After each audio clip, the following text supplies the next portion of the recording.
Monsieur Nicolas Fauché. Monsieur Philippe Sourès. Madame Catherine Fay. Monsieur Thierry Jacques. Monsieur Francis Duchat. Monsieur Christophe Lacasse. Madame Stéphanie Moret. Monsieur Aurélien Langebois. Madame Sonia Nestas. Monsieur Nicolas Rousson. Madame Valérie Trémolière. Madame Michel Jacques. Monsieur Bruno Portal. Monsieur Karim Abed. Monsieur Philippe Pouget. Madame Emmanuel Spier. Madame Patrick Mézère. Et Monsieur Jérémy Brenjou. Présent. Bien, merci Mademoiselle Géo.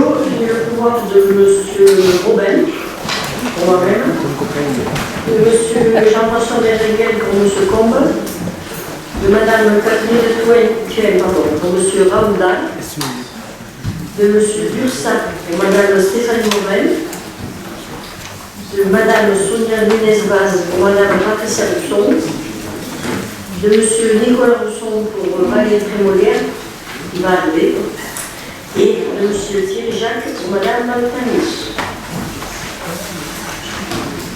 Merci. On va donc donner la parole, désigner une secrétaire de séance. Donc, en l'absence de M. Robin, je vous propose de désigner Mme Amarché-Rajon. Ok. Pour vos interventions les uns et les autres, je vous demanderai de bien parler devant le micro parce qu'on enregistre les privés et ça sera plus facile après pour les retranscrire. Donc, merci. Et maintenant, donc, je vais donner la parole à M. Roussel. C'est M. Jalon. Pardon, M. Jalon, pour le service public du réseau de chaleur, pour faire le point d'activité sur 2023. Si vous voulez venir là, et M. Maubert également.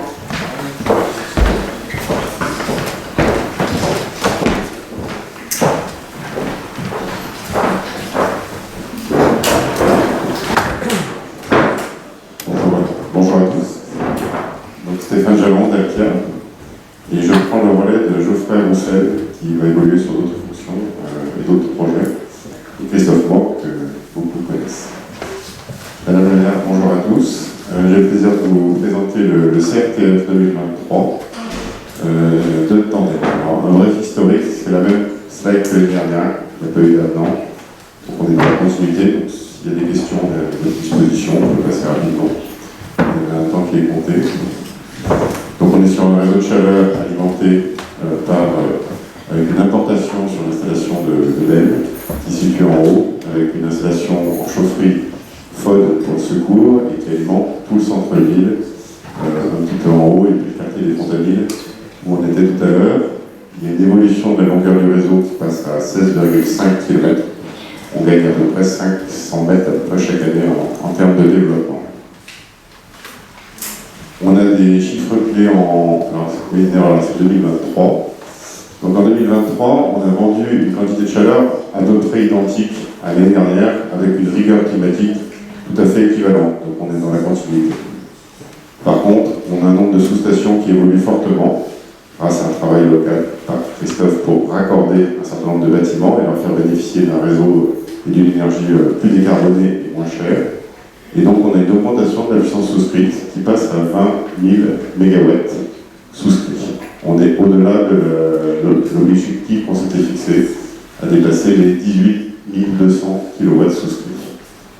Alors les bâtiments qui sont raccordés, il y a des bâtiments d'éducation, des logements et des logements sociaux, donc principalement des habitats, tels qu'un hôpital, des bâtiments tertiaires et puis pas mal de particuliers qui représentent un bon nombre de consommations, mais beaucoup de maisons. C'est important de dire, il y a à peu près 260, je crois. C'est ce que je disais, parce que les particuliers bénéficient de ce tarif de chaleur important. Moi, j'avais visité une installation qui était en Suède, où le réseau de chaleur était obligatoire. Ça me fait plaisir, parce qu'il y a d'autres zones géographiques où les maisons ne sont pas raccordées. Donc là, vous êtes un réseau un peu exemplaire pour le raccordement, pour les gros bâtiments, mais aussi les petits bâtiments comme les habitations. Donc c'est à noter. Donc bravo. Les faits marquants. Alors, il n'a pas fait beaucoup plus froid. Il y a une courbe de l'évolution de la rigueur climatique. Donc on appelle ça le CGU, c'est le degré jour initial, pour dire qu'il a fait aussi froid que l'année d'avant. Il y avait quelle année? C'était en 2015. En 2014, il avait fait vraiment pas froid. Donc une rigueur climatique un peu constante, mais qui est en deçà de la rigueur climatique trentenaire.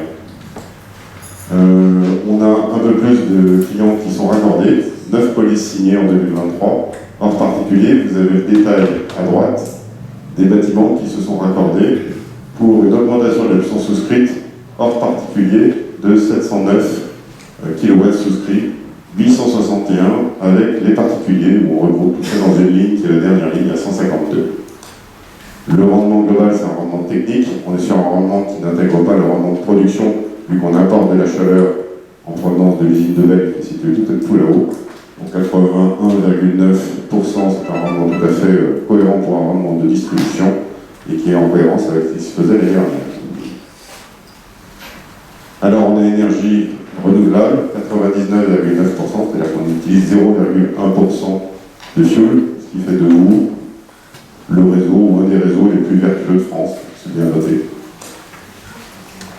On a une économie de carbone par rapport à si j'ai noté au fuel de quasiment 8700 tonnes. Alors on a voulu convertir ça un peu pour dire ça pèse combien. Ça peut être 3000 véhicules par an qui sont enlevés de la circulation. Donc vous ramenez ça au nombre d'habitants, 12 500 si je ne me trompe pas. Bon, c'est pas. Voilà, ça augmente. C'est un peu baissé, mais ça augmente. C'est tout à fait l'objectif. Donc là, on est bien dans le schéma de décarboner. On a eu un certain nombre d'interventions qui sont à peu près constantes chaque année, 64 appels. Et on a des demandes d'intervention qui sont quand même beaucoup liées à la demande de mise en service et d'arrêt. Et en fait, ceux qui nous ont appelé le plus, c'est des particuliers qui nous ont dit on arrête, on recommence, etc. Donc il n'y a finalement pas de bâtiment qui nous appelle 25 fois de l'année parce qu'il y a un problème, donc c'est quand même un bon signe. On a fait des dépenses, 62 000 € de dépenses hors taxes, ce qui est à peu près cohérent par rapport à chaque année. Il y a eu une grosse dépense, c'est 55 000 €, juste un petit zoom, c'est une canalisation d'un gros diamètre qui a claqué, avec un dilato qui a lâché, donc il a fallu qu'on change ce dilato, mais on a modifié, Christophe a fait modifier l'installation pour faire une installation plus durable, avec un U au lieu de faire un dilato. Le solde du GER montre que ce réseau de chaleur est bien entretenu, puisqu'on a un solde positif, donc ce qui est bien pour tout le monde. Et donc on a un petit peu de solde qui est positif, qui nous permet effectivement, si jamais il y a quelque chose qui casse, d'avoir un peu de trésorerie sur le sujet. C'est bon pour la DSP, c'est bon pour... c'est un bon indicateur. On a un compte de résultats simplifié qui est dans la même veine que celui de 2022, encore un peu mieux que 2021. On a juste en 2020, c'était un peu compliqué pour nous, enfin pour la DSP, puisqu'on avait 1% de résultats nets après impôt et après participation, ce qui montrait que le réseau avait encore du travail à faire, tant sur les sujets d'exploitation, mais aussi sur tous les sujets de raccordement. On n'avait pas du tout le même nombre de personnes raccordées. Et donc cette évolution de la puissance souscrite, c'est le trait bleu que je vous montre juste en bas à droite, qui montre qu'il y a eu un travail pour raccorder bâtiment après bâtiment. La courbe bleue, c'est les bâtiments, la courbe rouge, c'est les particuliers.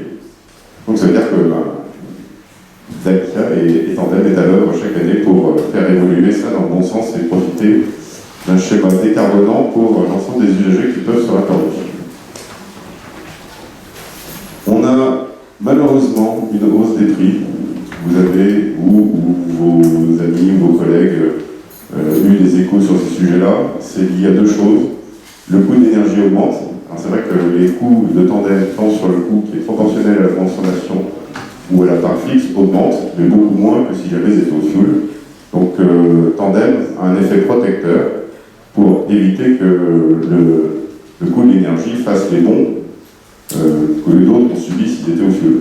J'ai voulu illustrer ça par quelques graphiques pour montrer l'évolution des coûts du fuel ou de l'électricité. Alors là, c'est sur le graphe qui est en bas, on voit la volatilité du coût d'électricité. Vous voyez, en mai 2023, l'électricité tarifaire était à 356 € du kilowatt, ce qui est quand même très cher. L'année dernière, le fuel était à peu près stable, mais le coût de Tandem était beaucoup plus bas et toujours aussi stable. Vous voyez ici l'évolution des coûts qui montrent que Tandem est un coût qui est stable même s'il produit une petite augmentation ces dernières années liée à l'augmentation du fioul et l'augmentation du coût de l'électricité. J'ai voulu illustrer ça en prenant un peu de recul sur les années précédentes. Vous avez, partie de gauche, une illustration de comment évoluent nos coûts proportionnellement aux consommations des bâtiments. C'est le petit trait en bas qui est quand même assez stable sur la partie bleue. Au-dessus, vous avez ceux qui sont finalement 100% fuel. Vous voyez que ça a quand même beaucoup augmenté. Et ceux qui sont à l'électricité, ça a encore plus augmenté et beaucoup plus de volatilité. Donc pour ceux qui sont avec un souhait d'avoir une visibilité budgétaire et une stabilité budgétaire, eh bien, je dirais qu'il vaut mieux être d'abord au réseau de chaleur, en deux au fuel et éventuellement à l'électricité, mais après ça dépend. Il faut tenir compte des rendements, je ne vais pas rentrer dans le détail technique. Sur la partie de droite, c'est l'évolution des coûts fixes.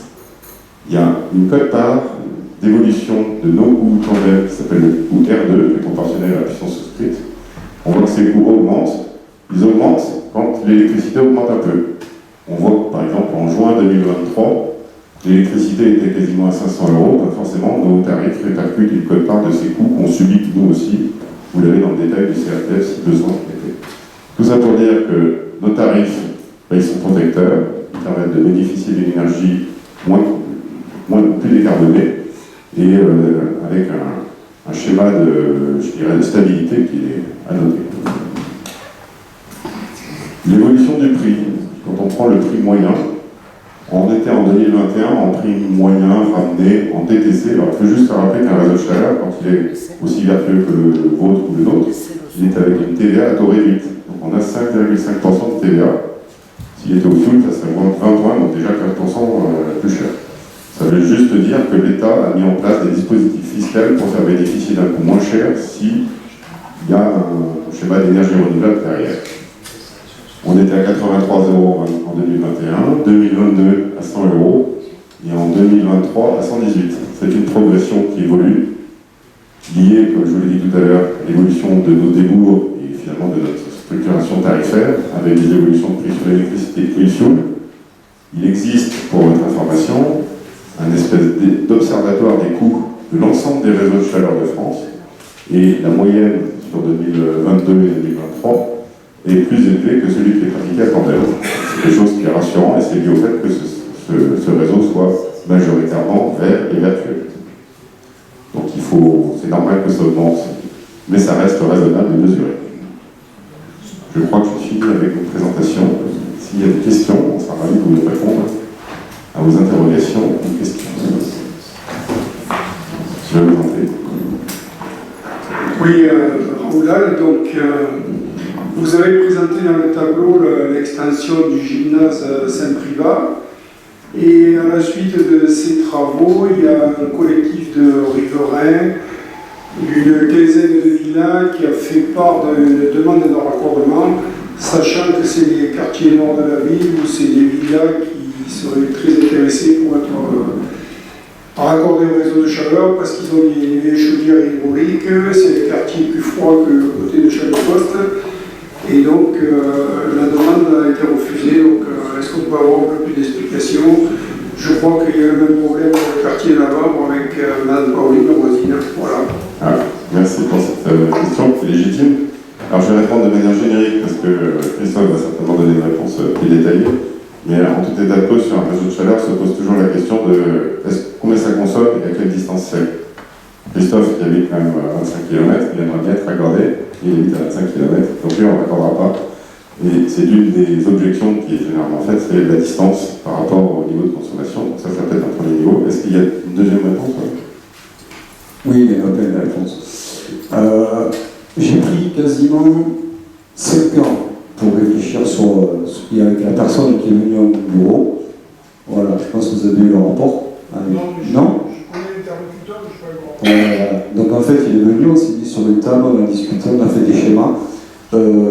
La DSP, il reste là, donc elle se finit en 2032, donc il reste 8 ans. L'investissement que l'on a fait, et j'ai fait avec ces personnes-là et le dossier, nous, on devait sortir 540 000 € d'Altia Tandem pour raccorder à peu près une vingtaine de maisons.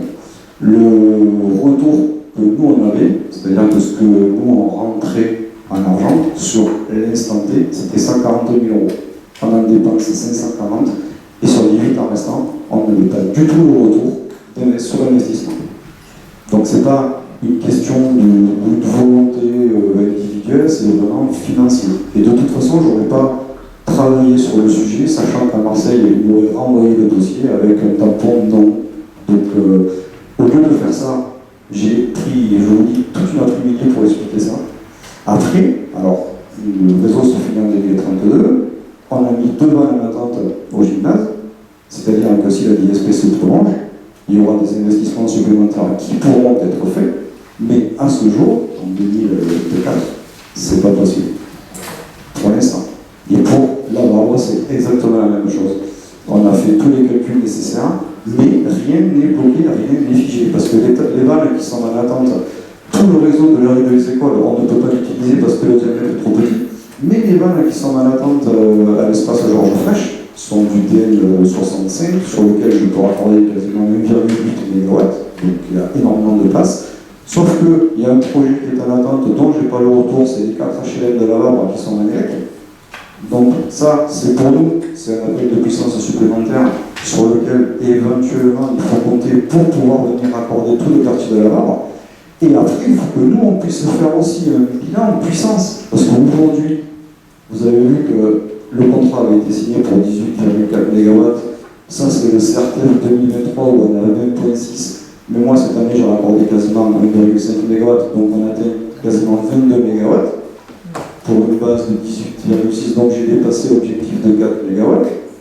Sauf qu'on est dans des. Voilà, on a un climat qui est quand même assez sympathique. Quid de 2026 et 2027, on va tenter de se retaper des hivers à moins 15.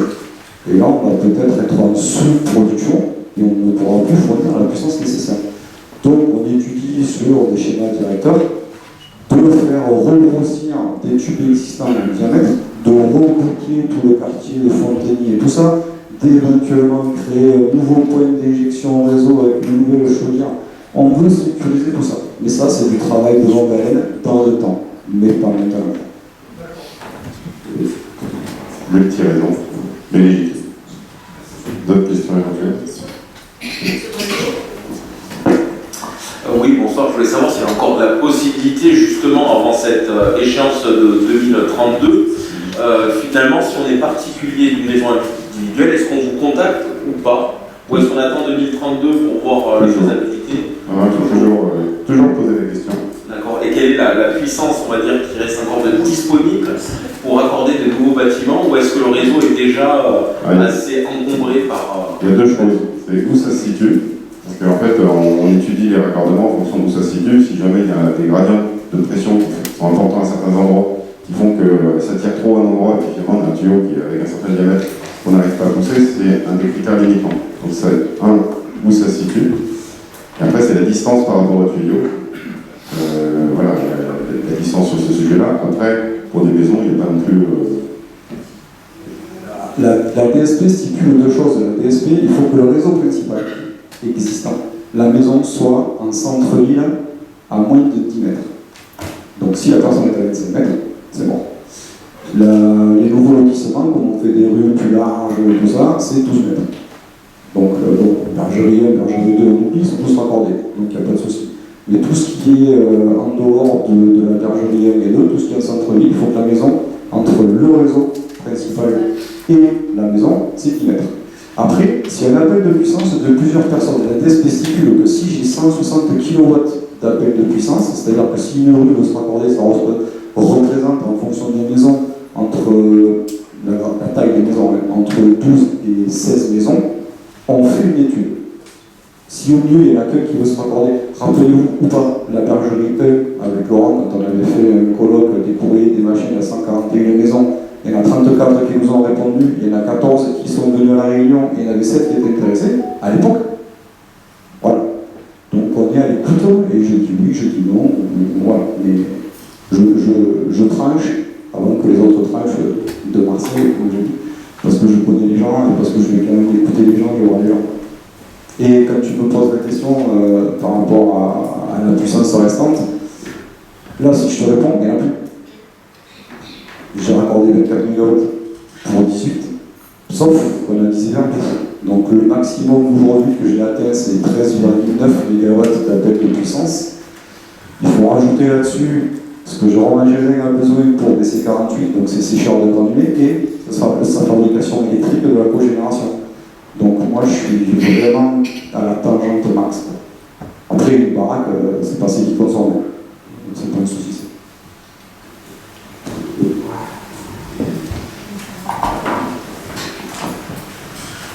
On va vous remercier. Merci. Allons depuis une seconde pour cette exposé sur la saison 2023. Si le réseau continue à vivre son temps et si on travaille maintenant pour l'après 2032. Voilà. Merci messieurs.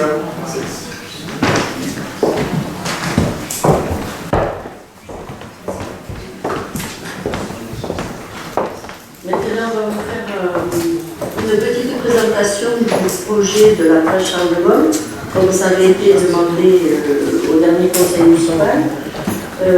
C'est un petit film qui va aller très vite au départ, mais après on fera des arrêts sur l'image pour que chacun puisse regarder le détail du projet. Je sais, M. Manuel, donner des explications.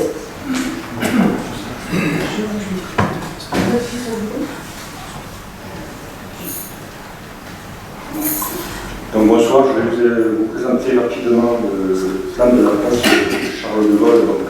C'est un projet que l'on est en train d'étudier depuis presque un an, avec des perspectives de travaux à l'année prochaine, donc en 2025, pour refaire entièrement la place du général de Gaulle, sans toucher aux réseaux, puisque les réseaux sont en bon état, et les réseaux divers et variés qui se trouvent sous la place. À la marge, on en modifiera quelques-uns, mais on ne les refait pas. Et je vais vous présenter le petit film qu'a réalisé le maître d'œuvre. Donc, le maître d'œuvre, c'est un groupement composé de 3 bureaux. Un bureau Topodini à Toulouse, avec l'architecte local Bonnet Tessier, et le bureau Télip à Saint-Étienne, qui travaillent sur ce projet. Donc, ils ont réalisé, on a fait les études, ce qu'on appelle les études d'avant-projet, qui sont terminées. On est en train de finir les études de projet, qui sont le détail de ce qu'on a réalisé, et le dossier de consultation des entreprises, avec pour objectif de lancer ce dossier de consultation au mois de novembre, fin novembre, remise des ordres des entreprises fin décembre, pour pouvoir commencer le chantier en février ou mars 2025, et le finir fin 2025. Donc, Frédéric, peut-être, voilà. Donc, le petit film vous présente le futur projet.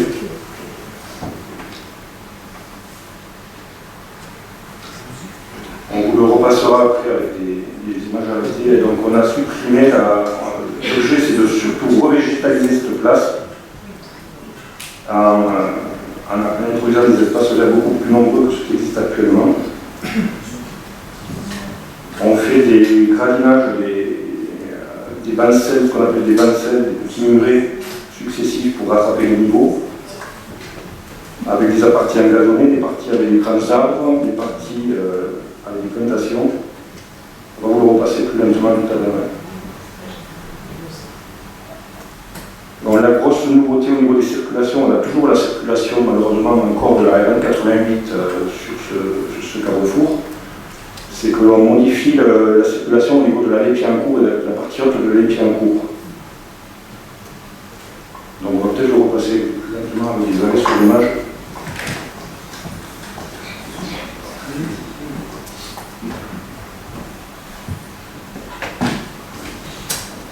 Stop.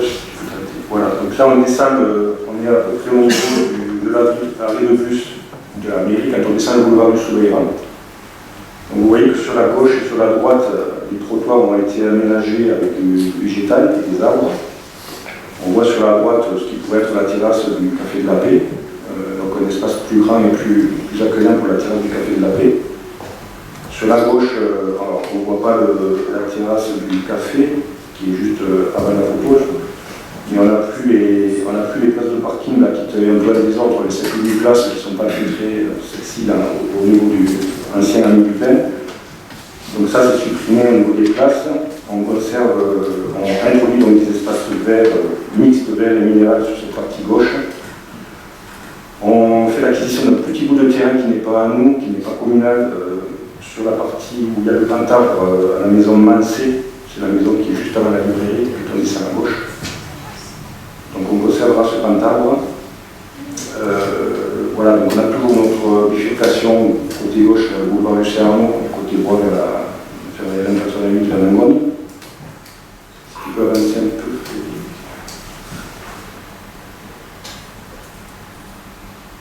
Donc là, au niveau des marches de l'hôtel de ville, donc de l'ancienne mairie, de la mairie historique. Donc vous voyez qu'on a fait un parvis. L'idée, c'est de faire aussi un parvis qui relie les deux mairies, tout en conservant, malheureusement, encore une fois, cette circulation. Donc on fait un passage piéton plus large, plus sécurisé. Et on fait un parvis côté mairie annexe, donc avec un niveau constant. On n'a plus les marches d'escalier devant la mairie annexe, parce qu'on arrive à faire un niveau constant, avec partie minérale côté entrée et côté partie végétale un petit peu plus loin, avec le gazon que vous voyez là, la partie engazonnée. On a supprimé les trois grands cèdres là, qui sont fatigués, qui ont souffert pas mal, notamment des chutes de neige, pour les remplacer par plusieurs grands arbres. Donc on est à moins de 3 très grands, on va dire. Et à peu près, en tout, on aura une trentaine d'arbres, dont la moitié en haute tige, donc de la grandeur qu'on a mis sur les boulevards, par exemple, si vous voulez faire une idée. Donc tu peux continuer, peut-être un peu Frédéric. Voilà, plus là haut, stop. On se fait une meilleure idée là, de l'ensemble de la place. On n'a plus la voie qui descend directement à l'Épiancourt, puisqu'en fait, pour descendre à l'Épiancourt, on va se servir de la voie actuelle qui monte de l'Épiancourt, c'est-à-dire qu'on va faire le tour de la place, on le verra tout à l'heure. On descendra à l'Épiancourt par ce qui est aujourd'hui la montée, la partie qui est en bas de la place. Et c'est à ce niveau-là, on va le voir sur notre diapo, qu'on a introduit les places de stationnement. On aura une petite vingtaine de places, alors qu'actuellement on en a une trentaine. Donc je vous l'ai expliqué, on enlève 7-8 places, notamment devant la partie gauche, devant le café, sous le café. Et les places que l'on fait aujourd'hui sont un peu plus grandes, puisqu'elles sont aux normes handicapées et aux vraies normes de place, donc elles sont un peu plus larges que ce qu'elles étaient, donc c'est pour ça qu'on en retrouve un petit peu moins. Donc si tu continues un peu, Frédéric, on va les voir sous notre angle. Donc là on voit bien les murets Bancel, ce sont des murets de hauteur 40 à 50 cm, des petits murets, alors qui seront soit en pierre, soit en béton reconstitué. On a les deux options dans la consultation. On choisira ultérieurement l'option que l'on retient. On travaille aussi là, sur ce sujet-là, notamment, mais pas que, sur tout l'ensemble du projet avec l'architecte des bâtiments de France qui nous guide dans des choix, des orientations. C'est pour ça que sur le muret, on est resté sur les deux options et on tranchera avec son avis définitif. Voilà, donc là, on voit, vu d'en haut, bon, on ne le verra pas souvent comme ça, mais vu d'en haut, donc ce qui sera la descente vers l'Épiancourt. Donc la nouveauté, vous l'avez compris, c'est qu'on va mettre en sens unique une partie de l'Épiancourt, la partie haute, simplement la partie haute, entre l'école Bonijol et la place. On fera un sens unique descendant pour pouvoir introduire sur cette Épiancourt des aménagements en mode doux, cyclables et des trottoirs plus larges. Donc on s'est rendu compte quand on a fait les études de trafic, en fait à l'Épiancourt, tout le monde le voit, elle est beaucoup plus pratiquée dans le sens descendant que dans le sens montant. C'est des rapports de 1 à 5 quasiment. Les gens qui montent par là sont moins nombreux parce qu'ils prennent souvent, ils sont sur le pont de Verrières, ils tournent à droite pour aller vers Intermarché directement en ville, ou la rue du Touran sur la partie gauche. Par contre, on laissera 2 voies jusqu'à l'école, puisque actuellement on a 3 voies sur la partie basse. On laissera 2 voies jusqu'à l'école, à double sens, pardon, pour pouvoir justement desservir l'école Bonijol, desservir milieu de l'allée, le bas de l'allée Piencourt. Donc voilà, ça permet aussi d'avoir un peu moins de circulation sur cette place, puisqu'on a pu, en utilisant la voie montante, on a pu libérer l'espace devant la mairie annexe pour faire ce fameux parvis dont j'ai parlé tout à l'heure. Donc si on continue un peu, ça, stop, merci. On est sur le haut de l'allée Piencourt là. Le haut, face à peu près, on est à pile à l'entrée de la mairie annexe, du bâtiment où on se trouve. Et donc on voit qu'il y a des trottoirs plus larges. On voit pas les aménagements cyclables, mais ils seront faits après dans une deuxième phase. Les Piencourt ne fait pas partie du présent projet, ce sera dans un deuxième projet, mais on prépare, il faut que ce soit compatible. Donc quand on arrive à au sommet de en haut de l'allée Piencourt, voilà, on aura donc on arrivera à pied, donc plus en voiture, les voitures ne feront que descendre. On aura une série d'escaliers sur le côté de la mairie pour pouvoir rattraper le niveau, parce qu'on a la place, le relief est inscrié, on ne peut pas le changer, on a cette différence de niveau entre le bas de la place et le haut. Donc une série d'escaliers pour monter jusqu'au parvis, où vous voyez les gens qui sont figurés là sur le photomontage. Et sur la droite de ces escaliers, c'est murets successifs en bancelle, ou qui pourront accueillir quand même des piétons ou des gens qui veulent stationner ou s'asseoir quelques instants, quelques minutes. On voit les arrêts vélos, les parkings vélos sur la droite. Bon, ce n'est pas définitif l'emplacement des parkings vélos, hein, on va réfléchir un petit peu plus. Mais voilà, cette présentation est destinée surtout à vous montrer le parti d'aménagement, l'orientation générale, avec ce que sera cette nouvelle place dans une grosse année, une année et demie. C'est un investissement important pour la commune, hein, puisque c'est à peu près la place 1,3 million hors taxes de travaux seuls. À quoi il faut rajouter les études, les diverses, payer les architectes, les bureaux d'études. Donc sur une opération, il y a aussi là l'opération ce qu'on appelle l'îlot des pénitents, mais qui n'est pas encore tout à fait finalisé. Ça fait partie de la même opération, c'est l'aménagement entre la tour des pénitents et la place, avec les maisons que l'on a achetées là, au pied de la tour des pénitents, qu'on va démolir, avec la mission de faire un passage piéton derrière ces maisons, au pied de la tour des pénitents, qui déboucherait sur la place. Alors ça, c'est un petit peu moins mûr, parce qu'on a les problèmes fonciers, des études à régler. Donc on l'a pas mis dans la première phase des travaux. Ce que je viens de vous présenter, c'est la première phase des travaux. L'îlot, ce sera une deuxième partie, une deuxième DCE, mais ça fait partie de la même opération. Donc au final, on sera à peu près sur un investissement de 1,8 à 2 millions d'euros hors taxes, ces aménagements, avec des subventions donc, de l'État. On espère aussi de la région, du département, peut-être l'Europe. Voilà, on est en train de monter aussi à côté un dossier financier. Voilà, je pense que j'ai à peu près tout résumé. Peut-être une dernière vue là. On doit pouvoir remonter encore une dernière fois sur la place, sur la partie parvis. Voilà le top. Voilà. Là, on est juste devant l'entrée de la mairie annexe. Hein, on n'a plus les escaliers. On est directement de plein pied sur la partie haute de la place, avec, comme je le disais, une partie minérale. Donc le traitement des sols, j'en ai parlé, ce sera soit de la pierre un peu comme dans les rues centre-ville, un peu noble pour la partie parvis entre les deux mairies, qui est un peu moins noble, mais quand même de qualité, un peu comme exactement comme sur les boulevards, avec le béton désactivé pour les autres parties de trottoir sur le reste de la place. Voilà pour la présentation générale de ce projet. Ça suscite des réactions à me soulever. J'en avais précédemment parlé, juste il faudra penser à la mise en sécurité, en sécurisation, enfin une sécurisation du passage piéton entre les deux, la mairie et la mairie annexe, faire quelque chose qui mette plus voilà, les salariés en sécurité. Et puis pour moi, juste un petit regret, on pourrait quand même garder un cèdre ou deux. Voilà. Parce qu'ils sont là noblement depuis de nombreuses années.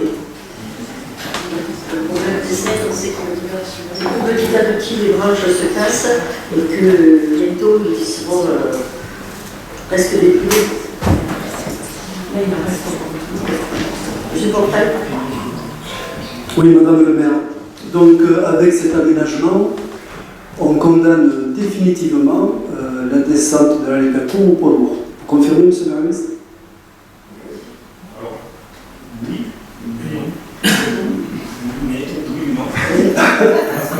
Oui, mais il y a quand même un virage assez serré, il me semble, pour que les poids lourds l'emportent. J'ai plus le nom. En fait, quand j'ai dit oui mais non, ce sera pour les poids lourds, j'allais dire de transit, ce sera non, puisque de toute façon il n'y en a pas beaucoup. Les poids lourds de transit, c'est les poids lourds qui montent vers le Course-Loge ou Saint-Chély. Ils ne passent pas par les Piencourt très rarement. Donc ceux-là feront le tour, effectivement ce sera interdit pour eux. Ils feront le tour par l'avenue Foch, donc l'avenue 11 novembre et le viaduc. Quand je dis que oui, c'est que pour les déménagements, pour les services d'hiver, il y aura des dérogations pour que les poids lourds puissent descendre jusqu'à notamment la partie haute pour pouvoir, lorsque les gens vont déménager ou lorsqu'il y aura des gros transports à faire jusqu'au riverain. Là, il y aura dérogation. La caractéristique de la voie permettra de descendre ou pas par les gros poids lourds, mais c'est pour ça que ce sera interdit pour le transit, puisque ce ne sera pas habituel. Par contre, les bus, on parlera tout à l'heure de bus, de nouveaux transports de même plutôt, les bus continueront à descendre évidemment à la Piencourt. Et par contre, ils ne la monteront plus non plus, mais il y a d'autres arrêts qui sont prévus pour descendre convenablement le centre-ville par ailleurs. D'accord, donc des petits bus, parce que quand je vois la configuration du virage, il est quand même assez serré. Le gros bus, il passe aussi. Il passe au pas, mais il passe, c'est quelques dépôts. D'accord. Et monsieur Chaud. Oui, alors moi je veux dire que c'est un très bon projet, Madame le maire. Et je vous remercie de nous avoir présenté ce soir cette animation, ces images d'animation. Je ne connaissais pas Frédéric Fourchet-Portalier, les talents de metteur en scène, de ralenti, bravo. Non, plus sérieusement, alors sans les zones, c'est pas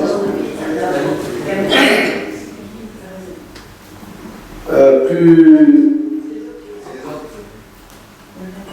sérieusement, il a été tenu compte de tout ce qui concerne bien évidemment la sécurité, notamment le passage piéton entre la mairie et la mairie annexe, puisque on accentue l'angle de giration depuis le boulevard du Suppléant vers l'avenue Britex pour faire que les véhicules ralentissent bien plus. Et après, plus sérieusement aussi, donc les girations sont prévues, la configuration des voies sont prévues bien évidemment pour que tout type de véhicules puissent circuler, y compris descendre l'allée Piencourt. Je pense qu'il faut rassurer aussi les riverains de l'allée Piencourt, puisque l'idée, quand on préfigure effectivement un sens unique sur cette place Charles de Gaulle, les gens qui habitent sur l'allée Piencourt, ils se disent ah ben tiens, on va nous faire un sens unique dans les temps à venir sur l'allée Piencourt. Alors je ne pense pas qu'on en soit là tout de suite, et donc il faut rassurer les gens de cette allée pour leur dire que bien évidemment il y aura un double sens de circulation après la rue, le croisement, l'intersection avec la rue du Préclos, et que la partie haute, bien sûr, sera réservée, au moins dans un premier temps, jusqu'à ce qu'il se fasse d'autres aménagements sur la Piencourt, mais c'est un peu quand même le sens de l'histoire de continuer à aménager cet espace-là aussi, que les riverains pourront circuler à double sens, les panneaux sans interdit, montant, sauf riverains, et donc ça pourra fonctionner. Il m'énerve ce Nico. Du coup, bon, il y a un enjeu quand même sur la qualité de vie sur la ville. Donc quand on a aménagé les boulevards, au début ça a suscité, et qu'on a coupé 119 platanes, je les avais comptés. Quand on a coupé 119 platanes en 3 tranches, ça avait suscité énormément d'émoi. On peut le comprendre, l'entendre. Maintenant, c'est le sujet qui est derrière. Et je crois que tout un chacun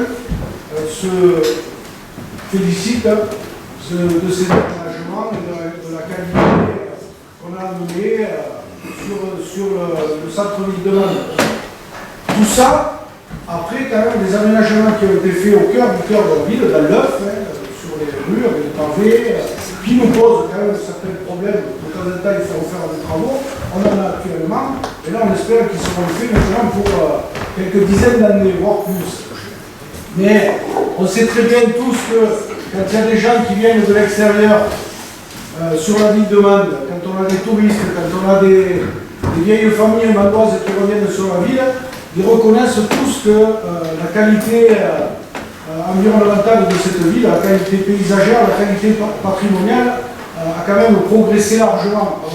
C'est dû à différentes politiques qui ont été menées sur les 20 ou 30 dernières années. C'est dû aussi à la mise en place du site patrimonial remarquable. Donc en 2000, la première ZPPAUP a été mise en place et qui nous contraint tous les jours, notamment Mme le maire, elle sait quelque chose, puisqu'on subit un peu les affres de ceux qui veulent rénover, et nous-mêmes, quand on veut rénover quelque chose, on se bagarre toujours avec les bâtiments de France pour essayer de rendre les choses possibles. Mais en même temps, cette qualité, elle s'est améliorée avec le temps, et donc, il me semble que c'était un mal nécessaire que de faire cet aménagement de cette place urbaine. Donc, c'est très bien. C'est Général de Gaulle. Général de Gaulle. Donc c'est un très bon projet qu'il faut conduire. Je vais rajouter 3 éléments. Le premier, c'est que le préfet nous a déjà donné 45% de subvention, on a confirmé. Donc on en tient à peu près la moitié, c'est déjà pas mal. Le deuxième, c'est qu'il y a un enjeu autour de la place du Général de Gaulle. Je pense qu'il n'y a pas beaucoup de monde qui s'en est aperçu, mais sur cette place, il n'y a pas un panneau. Place du Général de Gaulle. Donc ça fait partie de l'enjeu aussi à mettre en œuvre des panneaux à 3 ou 4 endroits, des sentis. Le préfet m'a aussi indiqué que peut-être il serait bon de mettre un descriptif de qui était, alors pas très compliqué, pas très long, mais de qui était le Général de Gaulle, ce qu'il a fait un peu. Pour voir quand même, pour garder cette... Parce qu'on est en train de petit à petit, les jeunes générations perdent cette mémoire du passé. Ce que je propose moi aussi à Madame le maire, c'est qu'on refasse un repère parce qu'on n'a pas retrouvé la plaque d'Henri Bourillon qui était posée sur la maison de carrière. Alors on a la photo, on a le texte, donc on peut la faire refaire.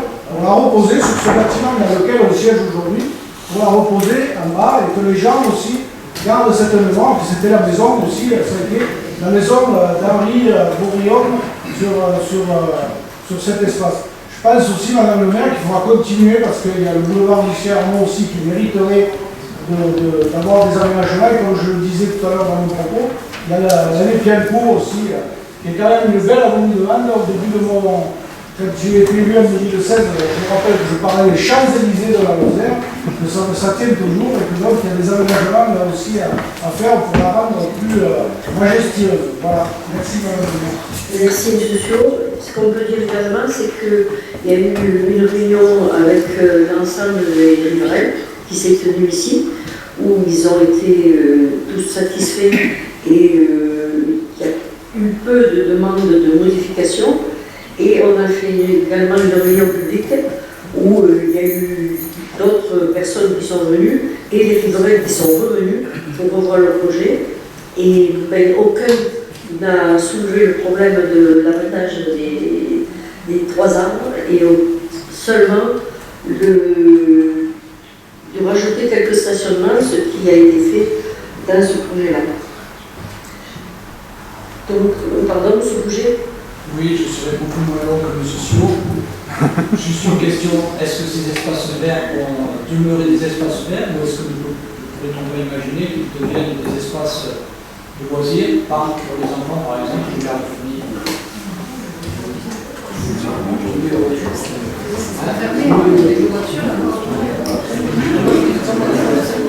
Ils sont voués à être espaces verts. Uniquement. Après, je ne vois une plateforme de jeu pour les enfants,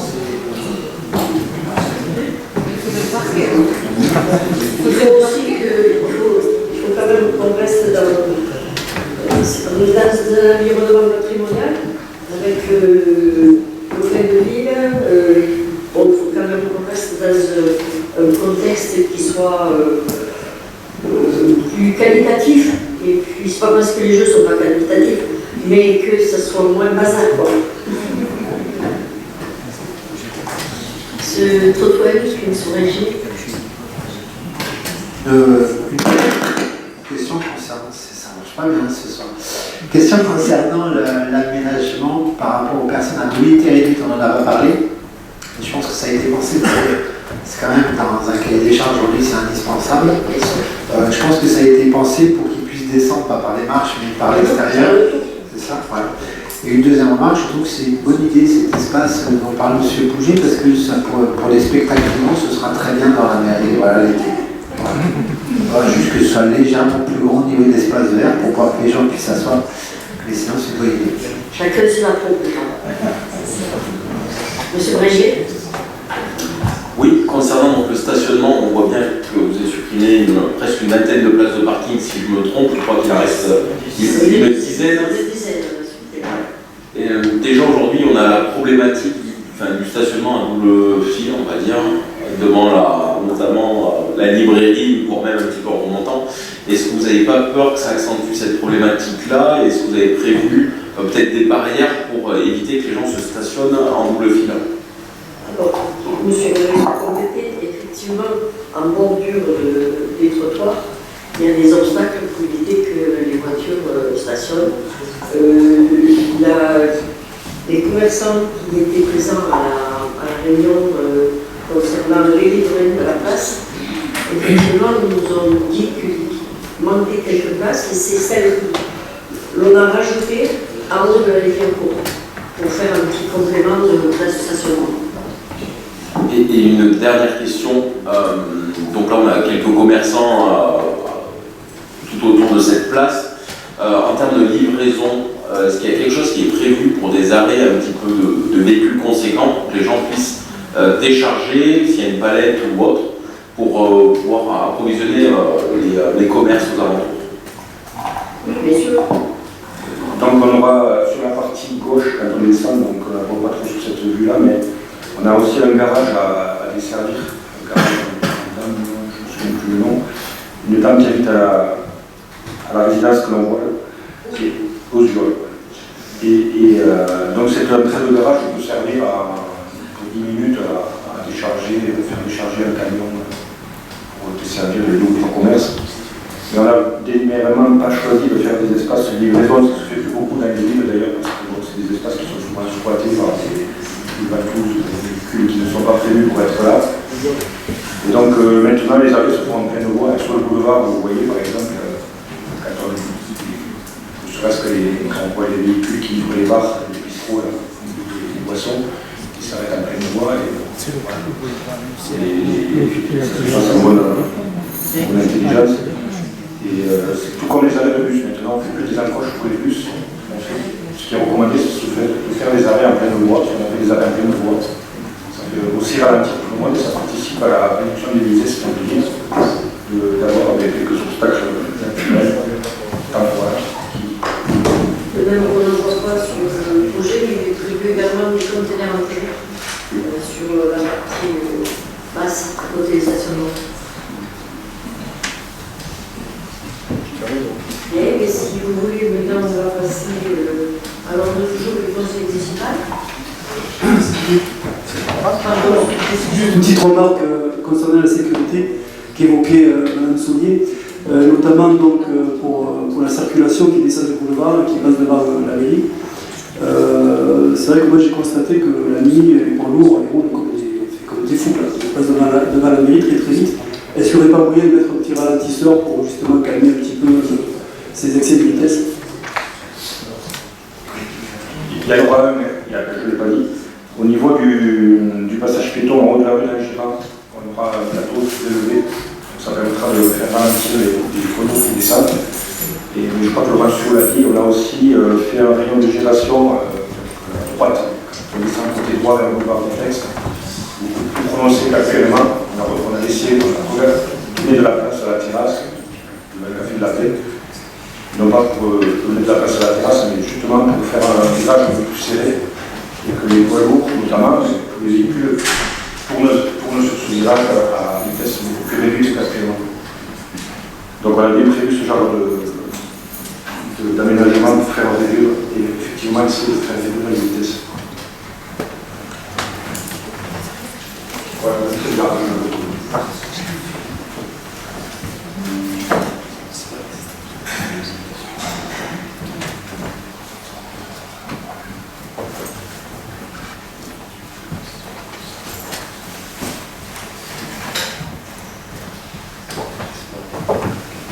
Les documents de communication des délégations de droit reçu, donc le 119-24 a été autorisé à la signature du marché de travaux pour le remplacement des menuiseries extérieures de l'école des Chênes avec l'entreprise Canac pour un montant de 65 205 € hors taxe. C'est le chantier qui devait se dérouler la dernière pendant ces vacances. Le 137-24 autorisé à la signature de la demande au marché maître d'œuvre requalification du bâti de l'héritage Saint-Privat à passer avec le groupement Bronson-les-Sauniers pour un forfait de rémunération provisoire de 88 740,14 €. Vous allez pu voir que la démolition aujourd'hui elle est terminée du bâtiment que l'on devait effacer et que donc l'évaluation des travaux en cours. L'arrêté 138-24 autorisant la signature du marché de prestation de services, création d'un nom de marque et identité visuelle pour les transports collectifs de la commune de Mende. Le marché a été passé avec l'entreprise Wonderful pour un montant de 33 715 € taxes. Le 157-24 a marché à pouvoir la convention de reversement entre l'Université de Nîmes et la commune de Mende pour le projet prévention santé mentale, semaine hygiène de vie, campus de ville. Le 158-24 approuvant la convention d'attribution entre le COUS de Montpellier-Occitanie et la commune de Mende pour la journée d'accueil des étudiants en droit pour un montant de 500 €. Le 161-24 l'arrêté autorisant la signature de l'avenant numéro 1 d'un montant de moins de 2869,26 € hors taxe avec l'entreprise SLE pour le marché de travaux, aménagement de voirie de réseau sur l'avenue Jean-Blé à Mende.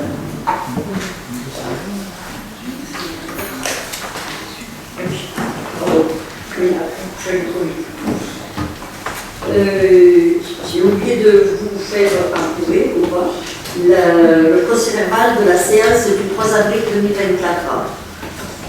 Vous l'avez reçu par voie dématérialisée. Donc, qui est contre? Qui s'abstient? Pardon? D'accord, ok, vous savez. Oui, Madame le maire, incontestablement, depuis votre élection à la mairie de Mende, le climat au sein de ce conseil municipal, je pense que tout le monde sera d'accord, va plutôt dans le sens de l'apaisement. Dans nos échanges, dans nos débats, dans nos discussions. Cependant, et on s'en félicite et on sait très bien que vous avez pris de toute votre part. Cependant, la lecture du procès verbal qui nous a été prévu, malheureusement, ce que j'appellerais les reliquats du passé reviennent, à savoir que les élus qui s'opposent à une délibération ou les élus qui s'abstiennent à une délibération ne sont pas identifiés, sont anonymisés, ce qui n'est pas une marque de respect, de courtoisie. L'argument qui nous avait été évoqué par l'ancien maire de Mende avait été de nous dire tout simplement que ce n'était pas une obligation. Mais au-delà de l'obligation, il y a le respect de la courtoisie républicaine qui fait que les élus de l'opposition, Madame le maire, ne sont pas des élus fantômes. Ils ont toute leur légitimité, et lorsqu'ils expriment des divergences sur une délibération, il est tout à fait naturel, légitime et légal qu'ils soient parfaitement identifiés. J'en veux pour exemple, Madame le maire, notre département voisin, à travers le conseil municipal de la ville de Privas, chef-lieu de l'Ardèche, commune de 8500 habitants, conseil municipal de 29 élus seulement, où le maire en place, M. Michel Vallat, systématiquement, dans les procès-verbaux de séance qui sont affichés sur le site de la mairie, identifie clairement les élus qui s'opposent ou qui s'abstiennent sur les délibérations. J'en veux pour preuve, et pour donner un exemple, le conseil municipal du 7 octobre 2024, vous voyez, les délibérations sont très rapidement affichées, et dans chaque délibération, dès lors qu'il y a une opposition de délibération, les élus sont respectés, j'insiste sur le mot sont respectés, et donc sont identifiés lorsqu'ils s'opposent et s'abstiennent. Donc nous restons des gens positifs, Madame le maire, nous espérons que les choses vont continuer à évoluer dans le bon sens, et puis que la meilleure chose à faire pour ce conseil municipal, c'est qu'on fasse table rase des rancœurs et des aigreurs du passé, et qu'on aille vers des échanges toujours plus constructifs et apaisés.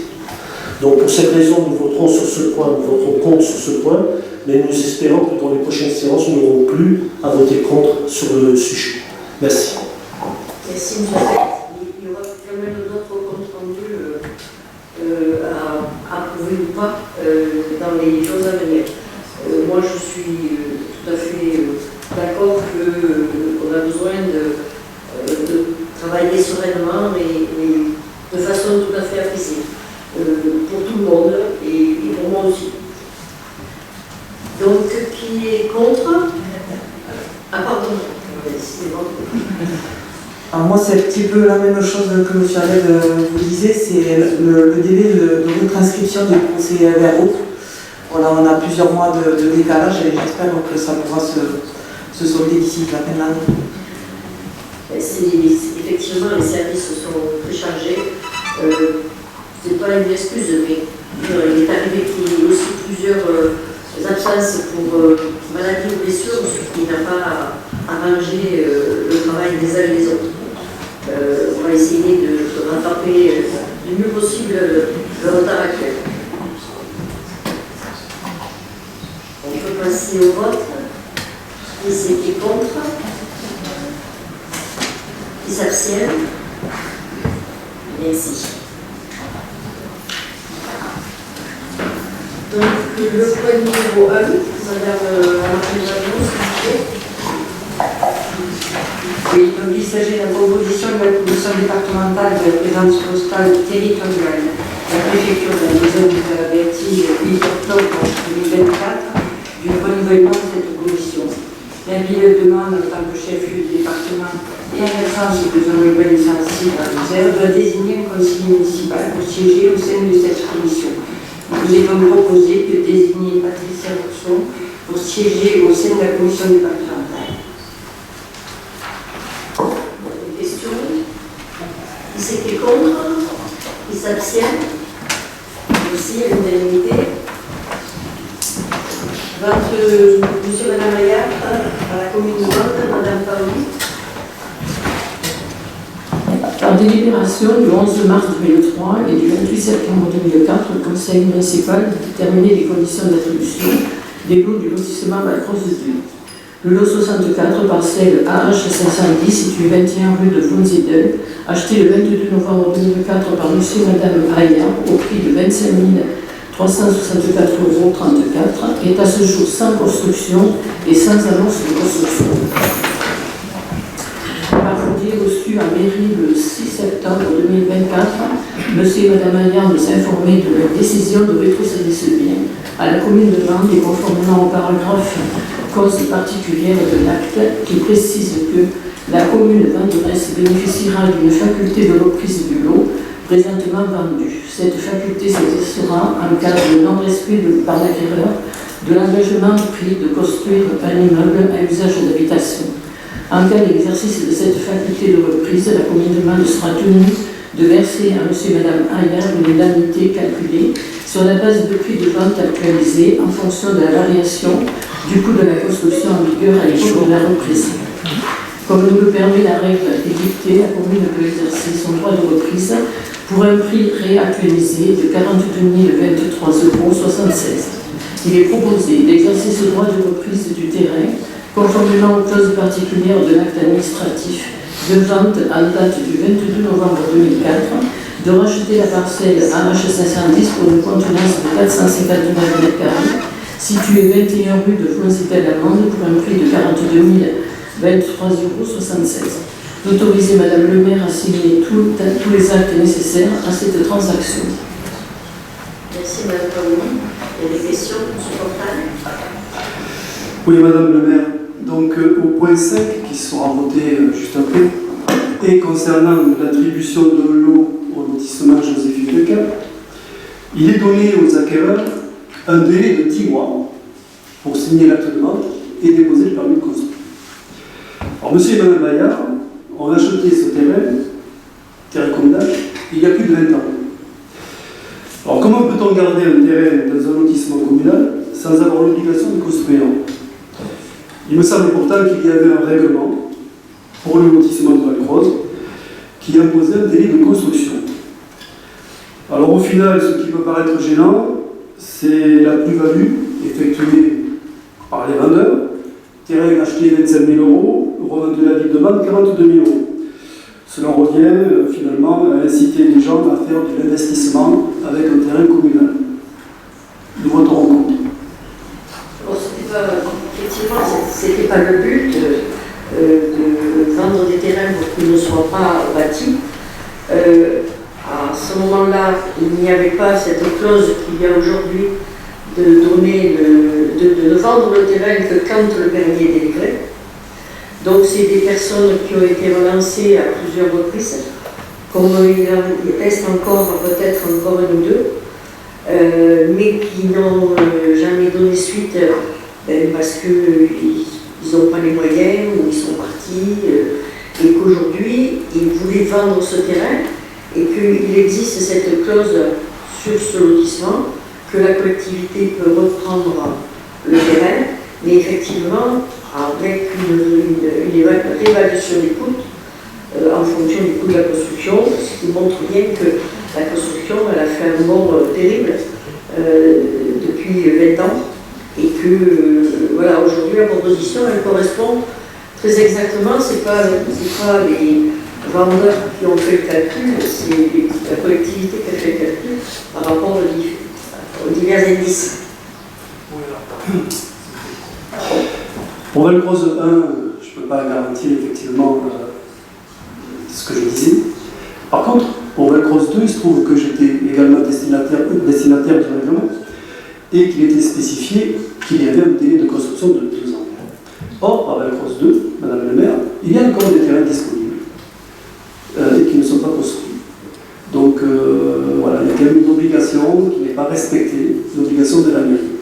Et est-ce que vous veillerez à ce que ce soit fait pour éviter justement cette spéculation qu'il peut y avoir, effectivement.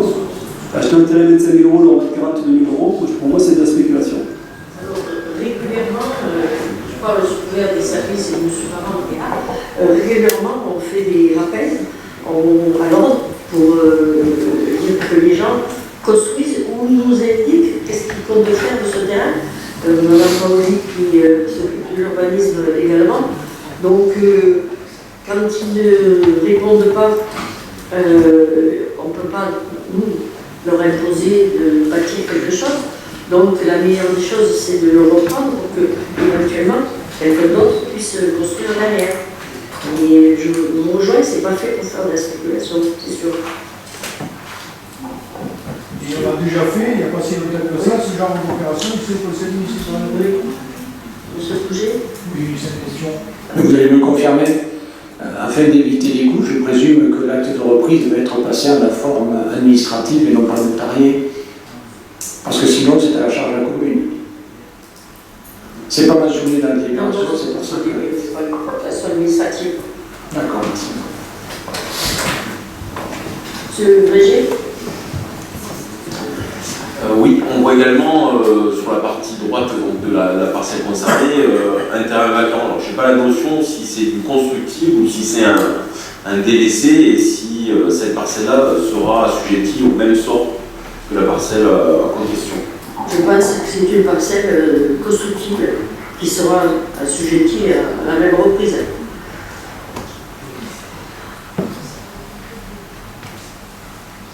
Qui est contre? Qui s'abstiennent? Merci. Concernant le point 3, c'est Mme Valérie Trémolière. On me demande d'aller signer le papier. La commune de Mende a demandé à la SCI des Clapiers de régulariser à l'arrière de l'immeuble l'acquisition de la parcelle AB 371 située entre la rue des Clapiers et le quai de Verrières. Conformément à l'avis du pôle d'évaluation domaniale du Gard et après réalisation de documents d'arpentage par le cabinet Fage et associés géomètres experts fonciers, il est proposé aujourd'hui d'autoriser la cession de la commune de Mende à la SCI des Clapiers de la parcelle AB 371 CID entre la rue des Clapiers et le quai de Verrières d'une emprise de 14 mètres carrés moyennant le prix de 10 € le mètre carré, soit 140 €, frais de géomètre et acte notarié à la charge de la SCI des Clapiers, et d'autoriser Madame le maire à signer l'acte de cession de la SAS Notact, office notarial de Mende, 7 allée Paul Doumer. Merci, Mme Prévoyère. Vous voyez aussi, c'est entre la pharmacie et la maison tondue qui est sur le quai de Verrières. C'est un petit chemin.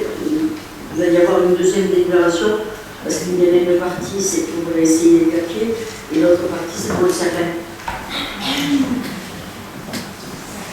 Qui est contre? Qui s'abstient? Merci. Donc il y a l'unanimité. Le point 4, c'est la commune demande au propriétaire du Cervin. Monsieur Dalle. La commune de Mende a demandé la copropriété de l'immeuble Le Cervin, situé 16 avenue Laguet-Piencourt et représenté par le syndic de copropriété Chantal Bernard, de régulariser à l'arrière de l'immeuble l'acquisition de la parcelle AB 370 située entre la rue des Clapiers et le quai de Verrières. Conformément à l'avis du pôle de l'évaluation de Manuel Dugard et après réalisation d'un document d'arpentage par le cabinet Fage et associés, géomètre expert foncier, il est proposé aujourd'hui d'autoriser la cession par la commune de Mende à la copropriété de l'immeuble Le Cervin de la parcelle AB 370, sise entre la rue des Clapiers et le quai de Verrières, d'une emprise de 31 mètres carrés, moyennant le prix de 10 € le mètre carré, soit 310 €. Frais de géomètre et d'acte notarié à la charge de la copropriété, d'autoriser Madame le maire à signer l'acte de cession en la SAS Notact, office notarial à Mende, 7 allée Paul Domaine. Merci, M. Dalle. Donc c'est la même chose que qu'on vient de voir. Qui est contre? Qui s'abstient? Donc il y a l'unanimité, merci. Le point 6, c'est une vente sur le lotissement Joséphine Becker, Madame Zampiello.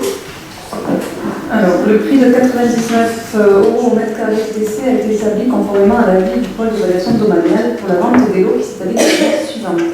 Donc, c'est le lot numéro 10 d'une surface de 732 mètres carrés pour un prix TTC de 72 468 € à Madame Puchois et Monsieur Dos Santos. Les frais de notaire seront à la charge des acquéreurs. À l'occasion de l'attribution, il sera convenu qu'un délai de 4 mois sera octroyé au futur acquéreur à compter de la présente délibération pour déposer le permis de construire afférent. 6 mois de plus seront donnés pour signer l'acte d'acquisition. Préalablement sera déposé au service d'urbanisme la déclaration d'ouverture du chantier. Dans le cas où les acquéreurs ne pourraient donner suite à son projet de construction et seraient obligés, par suite de circonstances indépendantes de sa volonté, de céder le terrain acquis, il sera repris par la commune au prix d'acquisition. Tous les frais découlants restant à la charge de l'acquéreur défaillant. Il est donc proposé d'autoriser la vente des parcelles précitées aux acquéreurs ci-dessous exposés, d'autoriser Madame le maire à signer les actes de vente à venir, d'autoriser Madame le maire à effectuer l'ensemble des démarches et à signer l'ensemble des pièces relatives à la mise en œuvre de cette décision, et de charger l'office notarial de la SAS Notact de signer tous les actes, pièces et documents nécessaires à la réalisation de ces opérations. Merci Mme Zampiello. Est-ce qu'il y a des questions? Qui est contre? Qui s'abstient? Merci. C'est l'unanimité. Ensuite, le point 6, c'est un point essentiel donc, de notre ordre du jour aujourd'hui. Vous avez reçu les éléments avant la convocation du conseil municipal. Donc, c'est la délégation de services publics pour la gestion et l'exploitation du réseau de transport urbain de la commune de Mende. Donc, arrive à échéance au 31 décembre. Et c'est Mme Aurélie Mayol qui va vous présenter les nouvelles propositions pour ce transport. Merci Madame la maire. J'attends juste que le diaporama d'avant vous que l'IA nous mette obligatoirement. En attendant, peut-être, je vais un peu répéter ce que vous venez de dire, mais dire qu'on pose là une nouvelle pierre de la politique des mobilités de la ville de Mende. Rappeler que, en tant qu'autorité organisatrice du transport, la ville de Mende organise le transport bus, à la fois transport scolaire et transport urbain sur son territoire, et rappeler peut-être les objectifs qui étaient les nôtres dans le cadre du renouvellement de cette nouvelle DSP plutôt.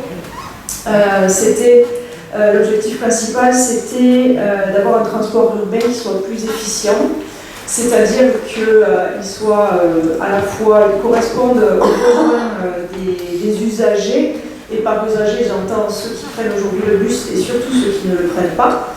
Cela, ça passe forcément par une adaptation des horaires à ces usages, par le bus, ou en tout cas le véhicule qui transporte, qui soit physiquement plus adapté, des systèmes d'information et de réservation plus lisibles pour les Mendois, et de nouveaux services pour rendre un maximum de services aux usagers. La carte a de nouveau disparu. Alors je félicite d'ores et déjà les services de la ville, les services de communication de la ville, parce que la carte que vous avez, elle est quand même plus claire que celle que vous avez dans votre dossier. Merci Sophie. Et donc je vais essayer de simplifier tout ce que vous avez reçu comme rapport annexe, et on reviendra après sur la délibération formelle. Donc comme vous le voyez, ce qui vous est proposé, c'est un réseau avec 2 lignes. Décidément. Il n'est pas si fort que ça, en fait. Les images d'animation, ça va, mais les cartes, non. Alors, donc, le fonctionnement qui vous est proposé, c'est autour de 2 lignes. Donc, pour faire simple, une ligne nord-sud et une ligne est-ouest. Une ligne qui va du Cosdoge au Chapitre, l'autre qui va de Fontany au Boulet, à Chabris et à Chaus, avec des horaires qui soient adaptés au moment de la journée où on est plus en intérêt pour prendre un transport urbain. Et vous voyez que c'est ajouté à ces lignes de bus améliorées, on va dire, un transport TAD, donc un transport à la demande, où là, le principe, c'est que la ville est divisée en 2 secteurs, et à partir de ces secteurs, donc c'est les points verts, vous pouvez vous rendre à 15 destinations qui sont ciblées, pour schématiser, en passant un coup de fil. Pour vous dire quel service vous pouvez avoir, par exemple, si vous habitez, on va prendre la ligne 1, vous habitez à Fontany, vous travaillez en centre-ville, le matin, c'est hyper petit et moi je vieillis, en 10 minutes, en 9 minutes, vous pouvez vous pouvez partir travailler en centre-ville et vous êtes à 8h au travail. Si vous travaillez à 8h30, vous avez des horaires successifs qui vous permettent également d'arriver à 8h13 par exemple en centre-ville. Et si vous habitez sur un autre quartier de la ville, on va prendre un exemple un peu plus éloigné, vous prenez l'arrêt Georges Brassens par exemple, et vous travaillez au même endroit en centre-ville, vous êtes en centre-ville à 7h35, à 8h04 ou à 8h40, et donc vous pouvez aller travailler sans préoccupation majeure, et le soir c'est pareil, il y a des horaires qui sont adaptés aux horaires de travail, aux horaires scolaires. Les tarifs qui vont être proposés aux Mendois sont des tarifs avantageux. Je pense qu'on n'a pas la projection, mais le transport à la demande, ce sera 2 € le voyage, 2 € l'aller, 2 € le retour. Le ticket à l'unité, 1 €. Le carnet de 10 voyages, 10 €. L'abonnement plein tarif annuel, 100 €. Les tarifs spéciaux, jeunes, étudiants, ayant droit, tarifs sociaux et seniors, seront à 15 €. Juste, on note au passage qu'ils étaient à 49,70 € précédemment. Et un abonnement scolaire à 34 euros, non à 15 euros pardon, alors qu'avant il était à 34,50 euros. Donc en fait, votre enfant qui a 15 ans peut prendre un abonnement mensuel au transport pour 15 euros et le ramassage scolaire pour les petits sera aussi de 15 euros. Si vous prenez les deux, ça vous fait 30 euros à l'année. Non, pardon, à l'année. Et il n'y a plus d'abonnement mensuel, justement. C'est le principe de la simplicité et de la lisibilité des tarifs.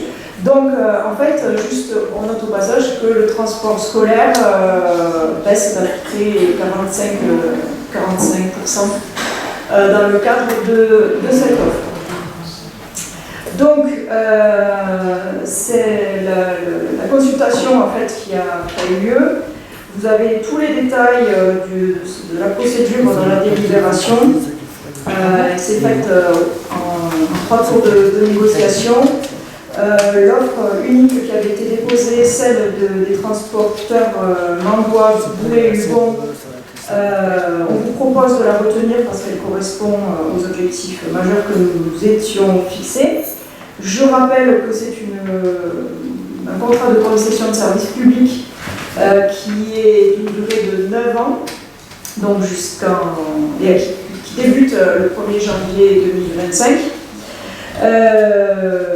Et voilà, après Olivier peut rentrer dans des détails techniques que j'ai certainement oublié, le nombre de bus, ou enfin volontairement pas pour simplifier, parce que les transports de Mandois en soi, voilà. Tout ça dans l'enveloppe qui avait été définie.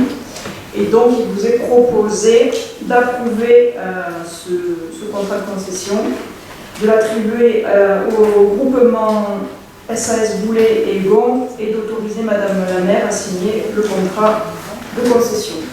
Et puis après, si évidemment il y a des questions sur technique, on y répondra plus en détail. Est-ce que vous complétez sur la question? Deux ou trois points simplement. Vous l'avez compris, je crois qu'Olivier n'a pas précisé, mais maintenant on a séparé les transports scolaires des transports urbains. Parce que le tube que l'on avait faisait tout, c'est pour ça qu'il était compliqué. Il était compliqué dans ses parcours, parce qu'il était aussi, finalement, au fil des ans, il s'était transformé en quelque chose d'hybride entre du transport scolaire et du transport urbain hors scolaire. Et finalement, à vouloir tout faire, il faisait des choses un peu moins bien, notamment pour le transport urbain. Donc, il a dit, les fréquences, avec les exemples qu'on a cités, on a travaillé beaucoup pour avoir des fréquences importantes, c'est-à-dire qu'on est sur les 2 lignes fixes, on a un bus tous les 20 à 40 minutes, vous avez un bus qui passe entre 20 et 40 minutes, 20 et 30 pardon, aux heures de pointe, donc le matin, le soir, à midi, et 40 minutes à 45 minutes aux heures creuses. Des bus très fréquents sur les lignes fixes.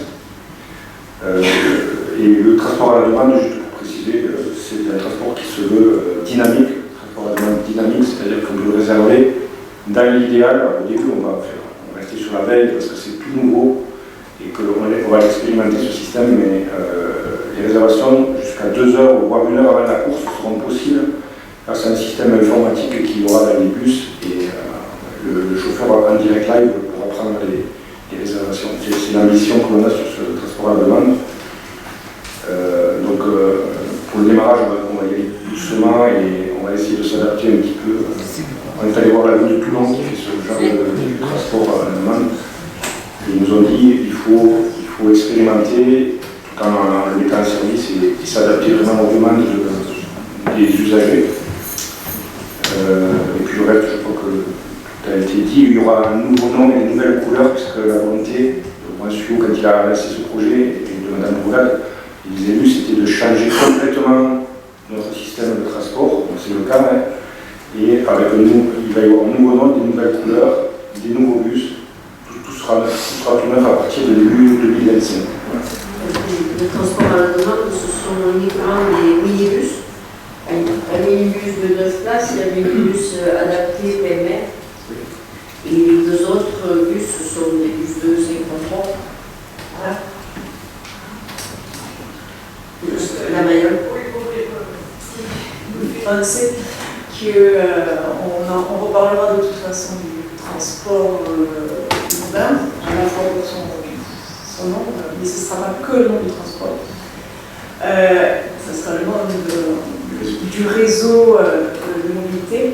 Et oui, dire qu'on devra reparler avant la fin de l'année, il faut qu'on adopte le règlement de transport. Donc on pourra rentrer dans les détails, on reviendra sur les détails. Il y a des questions? Oui, juste une petite question. Ce transport à la demande sera électrique? Oui. D'accord. Monsieur Bouger? Oui, Madame le maire. Une observation, une question et une interrogation. Une observation, vous n'ignorez pas que le Code de la commande publique oblige les candidats à fournir une attestation sur l'honneur qu'ils ne font pas l'objet d'une interdiction de concourir au marché public. Ils doivent également justifier de leur capacité, notamment en termes de redressement judiciaire, etc., de pouvoir concourir. J'ai relevé, mais peut-être que ça a été corrigé ou complété, j'ai relevé dans l'analyse initiale comme dans l'analyse finale que la société Lyon n'avait pas déposé cette attestation sur l'honneur, et je rappelle que même en matière de groupement, tous les candidats doivent remplir l'ensemble des conditions d'accessibilité au marché. Donc, première question, est-ce que l'entreprise Lyon est finalement, oui ou non, accessible à un marché public? Ça n'a pas été, c'est pas mentionné dans les documents que vous avez donnés, donc ça a peut-être été corrigé par la suite. Ensuite, une deuxième, cette fois-ci une question. J'ai relevé également dans les documents que vous avez communiqués que pour la commune, la contribution forfaitaire est chiffrée à 6 222 983,01, à laquelle s'ajoute l'achat des 3 bus, notamment électriques. Est-ce que ça dénote, et je connais la réponse, une augmentation par rapport à la situation actuelle, et de combien? Et puis ma troisième interrogation, c'est justement les arrêts à la demande. J'espère que ce dispositif assez complexe fonctionnera. J'ai compris également qu'il était prévu, mais sans qu'on ait une échelle de temps, mais je présume que le planning se mettra en place, qu'il est prévu de mettre en place des applications. Et c'est un peu incohérent peut-être, en tout cas ça ne suffira pas me semble-t-il, par rapport au public qui est destiné à faire appel au transport à la demande, notamment les personnes âgées. Je m'y inclus même bientôt. Si, non, mais écoutez, c'est vrai qu'il y aura un effort à faire important à ce niveau-là, parce que j'ai compris que la société, le groupement avait intention d'installer, ça aussi, on n'a pas l'échéance, mais j'espère que ça interviendra rapidement, un point de vente sur le forage, et également affecter du personnel pour répondre téléphoniquement. J'espère, dans un premier temps, comme disait M. Marwes, je pense qu'il faudra être en effet prudent, commencer par le téléphone, et puis on verra ensuite, par la suite si les applications beaucoup plus techniques fonctionnent. Alors, je ne vais pas vraiment vous répondre sur tous les points, mais on va essayer. Concernant le dernier point sur le forail, en fait, ce sera à l'office du tourisme qui seront pour pouvoir délivrer les tickets. Il y aura donc effectivement une application dans les véhicules, même dire par appel téléphonique, les gens vont joindre le chauffeur ou la plateforme pour pouvoir prendre rendez-vous pour leur course. Quant aux documents de M. Gon, des documents manquants, je ne sais pas, on va demander ils n'ont pas été corrigés entre deux. Oui, c'est pour ça que je posais la question. Voilà. Et quant au montant total de la délégation de service public, oui, il y a une augmentation par rapport à ce qui était précédemment, mais ça rentre dans l'enveloppe du budget annexe transport. Monsieur Schultz. Oui, là aussi c'est un très bon projet, une très belle évolution pour le transport urbain de la demande, avec cette volonté effectivement de desservir toute la ville. Parce que jusqu'à présent, on avait un transport urbain qui fonctionnait plutôt bien, notamment avec les scolaires, mais qui ne desservait pas toute la ville. Là, avec les 2 lignes fixes et le transport à la demande, chaque mandois, chaque mandoise aura à moins de 300 mètres de chez lui un point TAD, au moins, ou une ligne fixe, ou les deux, et pourra ainsi, avec le TAD, desservir une trentaine, nombre de mémoire, une trentaine de points d'intérêt, de centres d'intérêt, le centre-ville, l'hôpital, les maisons de santé, la cité administrative, les commerces, etc. Donc tous les centres d'intérêt qu'on trouve dans la ville et qui peuvent, donc ils vont rendre service à l'endroit. Je précise, et c'est important, c'est qu'on l'a voulu quand même le plus vert possible, vous l'avez dit, donc il y a des véhicules, électriques qui sont mis à disposition, des véhicules qui sont les plus importants, évidemment, comme il faut. Il y a des véhicules les autres véhicules sont baissants, donc c'est un carburant, ok, mais qui a des valeurs environnementales plus fortes et qui est maintenant reconnu comme un élément, alors pas complètement bien vertueux, mais qui va dans le bon sens. Donc au fur et à mesure où on sera amené à changer ces bus dans les temps à venir, on ira vers plus d'environnement et de développement durable de ce point de vue-là aussi. Donc on dessert toute la ville, ça me semble un élément important. Tous les écarts, la partie sud, les quartiers sud, Navarre, tout ça, il n'y avait pas de service. Là, il va y avoir un service. Il y a Sirvès, il n'y avait pas de service. Là, il va y avoir un service. Les villages de masse, Châteaubriand, Bourg, il va y avoir du service. Alors qu'on n'en avait pas jusqu'à présent. Ça me semble important. Le poste gauche, on a déjà entendu parler ici au conseil municipal. Là aussi, c'est important. Il y a un autre élément qui nous a semblé important, c'est quand même de privilégier, et je veux dire à M. Pouget que le système, il ne faut pas le complexifier à valeur. Le système, il est simple, notamment pour le TAD, puisqu'on pourra par téléphone faire une réservation chez les transports. Alors là, c'est l'IGO qui va s'en occuper, et donc il y aura toujours une personne pour prendre la réservation. Bien évidemment, pour ceux qui sont équipés de smartphone, ils pourront aussi, via une application, faire leur réservation. Et on va dans ce sens-là, on prend le service, le package complet qui est proposé par la société, comment il s'appelle, avec qui ça coquine, Simplicity, voilà, qui permettra effectivement de mettre en place un ensemble de dispositifs. Et on a voulu encore plus, on a voulu aller encore plus pour les personnes qui sont le plus en fragilité de mobilité, des personnes en mobilité réduite, soit ponctuellement parce qu'on s'est cassé une jambe, soit durablement parce qu'on a un handicap. Ces personnes-là, on ira les chercher, les ramener à la maison. Et les plus de 75 ans aussi, on ira les chercher et les ramener à la maison.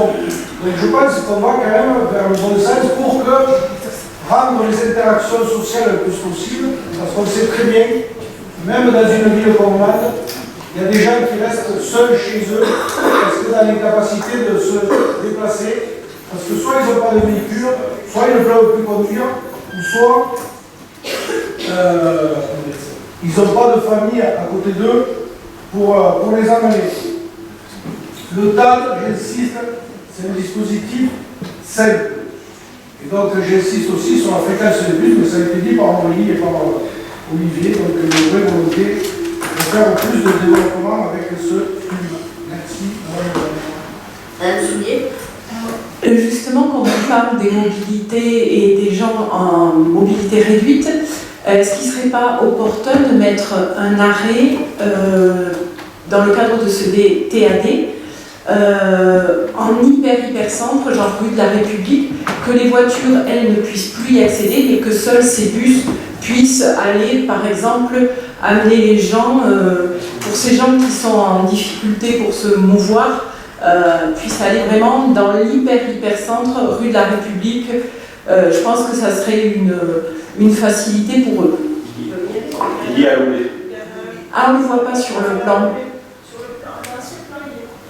D'accord. On a mis à l'objet parce que la rue de la République est fermée l'été aux véhicules. On aurait pu le mettre sur la place de la République. Bon, pour le moment, on l'a mis à l'objet, mais c'est quasiment pareil.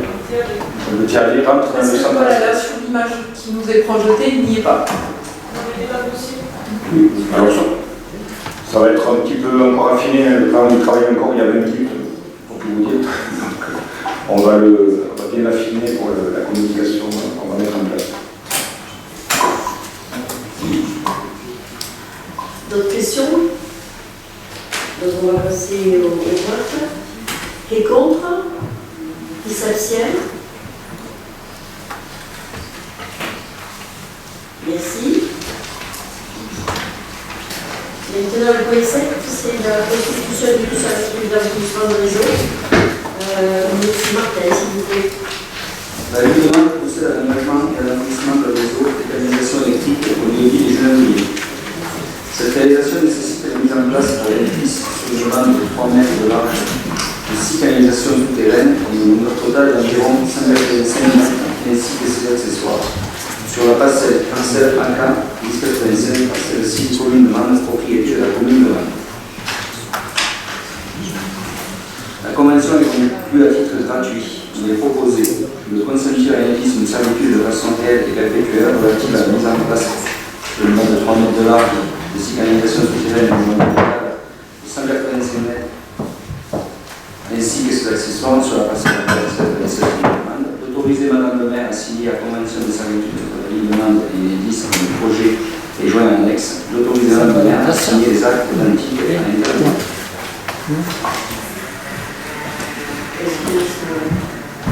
Je pose des questions supportables.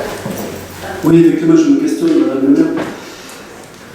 Donc, il est précisé que la ville de Mende procède à l'aménagement et à l'enfouissement de ces réseaux. Alors, s'agit-il des réseaux qui sont nécessaires au lotissement des 6 ou 7 parcelles qui ont été attribuées récemment? Oui. D'accord, donc c'est bien le cas. Alors, sachant que le prix de vente au mètre carré pour ces parcelles était inférieur à 50 € au mètre carré, il me semble. 56. Non, c'est moins que j'ai fait, c'était moins que 15. Ah non, c'est pas sûr que. Non, c'était pas sûr que.